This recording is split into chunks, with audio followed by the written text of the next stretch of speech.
ఈ పచ్చి చింతకాయలతో పచ్చడి చేసుకుందాం. చింతకాయలకి పీసు ఉంటుంది, తీసేసుకుందాం. పీసులు తీసేసాను, ఈ రోట్లో వేసి దంచుకుందాం.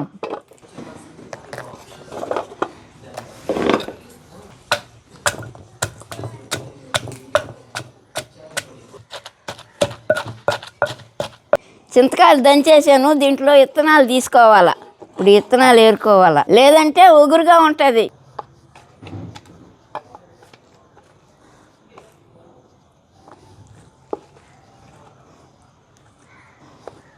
ఇప్పుడు ఈ పచ్చిమిరపకాయలు దంచుకుందాం.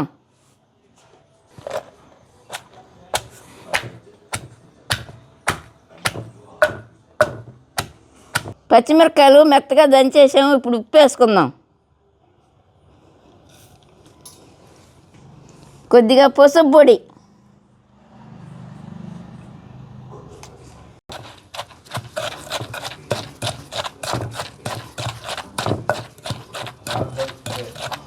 ఇప్పుడు ఈ విత్తనాలు తీసేసిన చింతకాయ తొక్కేసి దంచుకుంటాం.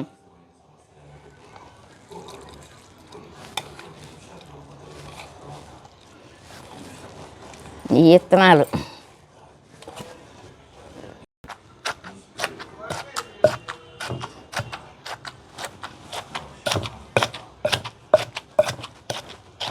బాగా మెత్తగా దంచేసాను. ఇది ఒక ప్లేట్లోకి తీసుకొని తిరగబోసుకుందాం.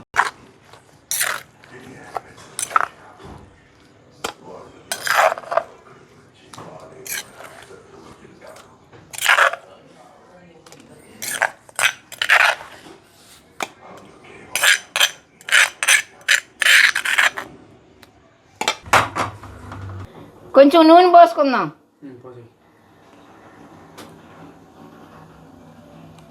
నూనె వేడెక్కింది, తుంచిన ఎండుమిరపకాయలు వేసుకుందాం.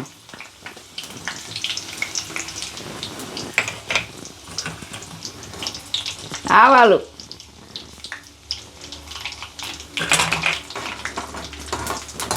జీలకర్ర, మినప్పప్పు, పచ్చెనగపప్పు,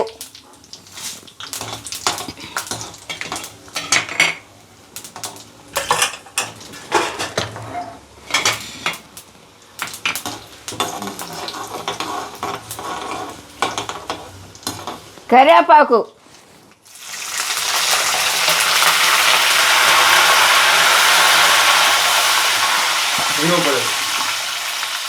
కొద్దిగా ఇంగువ పొడి,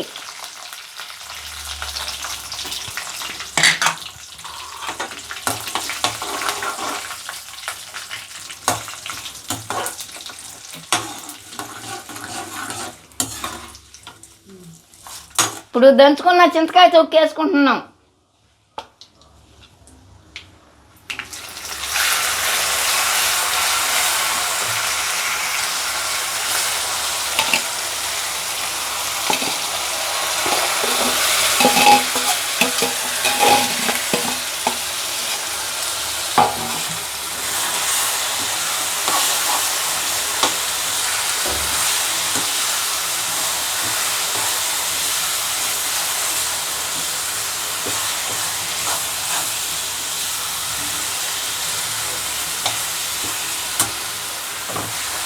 పచ్చాసం లేకుండా వేయించుకున్నాము. ఇప్పుడు దింపేస్తుందా.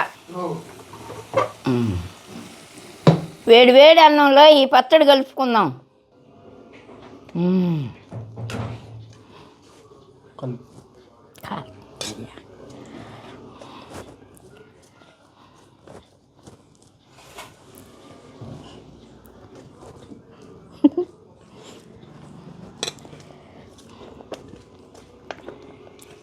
పావని, చింతకాయ పచ్చడి ఎట్లుందో చెప్పమ్మా. సరే అవ్వా, సరిగ్గా ఉంది. మీరు లైక్ చేసి సబ్స్క్రైబ్ చేసుకోండి. అవ్వా మజాక.